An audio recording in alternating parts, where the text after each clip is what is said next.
What has your experience the last 6 months been? I mean, I have seen you physically be the target of so much. I didn't expect that it would be so quickly and so vicious. The university is investigating me for calling out pro-Hamas and pro-Islamic Jihad student organizations. Period. They sent me a list of my social media tweets, threads, and saying, here's what you're being investigated for. Posting about those things? Yeah. And by the way, as an individual, as a professor, I'm allowed to do whatever I want on social media. They are infringing on my free speech, but I don't care about that. I care about the fact that they're doing this to silence a Jew. And you know what the first thing that they're investigating me for? That video. The video when I say rape is never okay. It doesn't matter if you're Jewish or Christian or Muslim or Hindu or Buddhist or an atheist. It doesn't matter. Rape is never okay. That is what Columbia University's Office of Equal Opportunity and Affirmative Action is investigating me for. What? But why? What part of that? Why? Because they think that they will silence me. But there's no school conduct that protects any of the Jewish students, but it does protect against you saying that rape is not okay? It's a Dreyfus trial. But like usually there's an investigation. I'm sorry, I'm trying not to like over-index, but I don't understand this. Look, I understand. Because it feels like they're just like hunting. I understand a lot of people think like, why?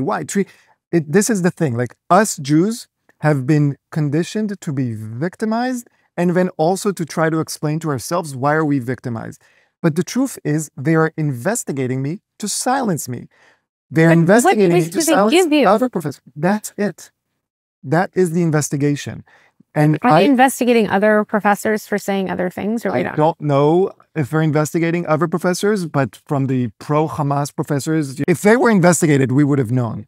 There's nothing these grifters love more than letting the world know how victimized they are. I don't see myself as a victim.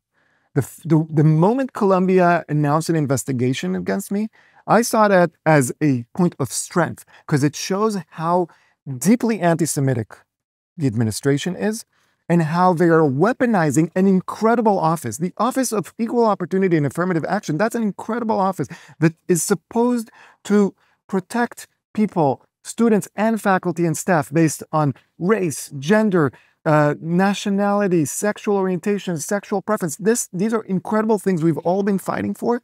And now the school is weaponizing that to silence the only or the most vocal person in support of the Jewish community on campus.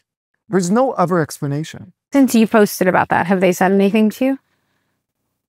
Nothing. But you know what? Since I've posted about that, I've heard from other professors and students around the country who are dealing with similar stuff. I spoke up. The university is now reprimanding me or investigating me. What does Columbia do? Does it stop the protest? No. Does it disperse the protest? No. Does it does it punish the student organizations and the faculty advisors? No. What does it do? It shuts down the gates. It shuts down the gates of the university so media can't come, so the public can't see what's happening.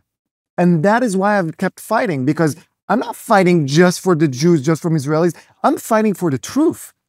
Because if you're going to shut down and make sure that the media doesn't know about this, I'm going to post about this and get 1 million hits on Twitter. Not because I want my face to be known or my name to be known, but I want the world to see what's happening at Columbia. So that's been part of my activism, to get this in the national media. What I care about is the Jewish community's safety on campus.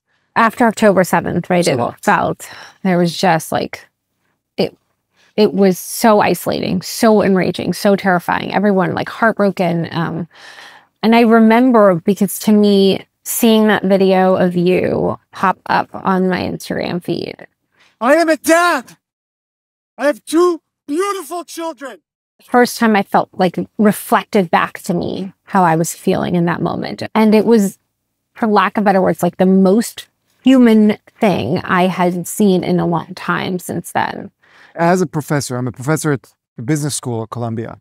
And I went to campus to first observe this pro-Hamas protest, but more than that, to be there for the Jewish students. And when I saw for the first time a mob of students led by radicals shouting every horrible chant that you can think of, draped with masks and sunglasses and keffiyehs, so, they won't be recognized. And I realized that this is not ideology, this is not politics, this is hate. Something inside me broke. It's as if my soul was cracked open and all the pain came out. Sorry. And I just started speaking. And I went on for 10 minutes. I didn't realize I was going on for 10 minutes. I was just screaming my own personal pain. And when I finished, and I saw people around me in tears, I didn't understand. I just did not understand. Why are you in tears? I was talking about myself. Somehow I tapped into our collective grief and pain and anger. That video is not me as a Jew. It's not me as an Israeli. It's not me as a professor. It's me as a dad realizing that he has 10 years to make the world better for my son before he goes off to college.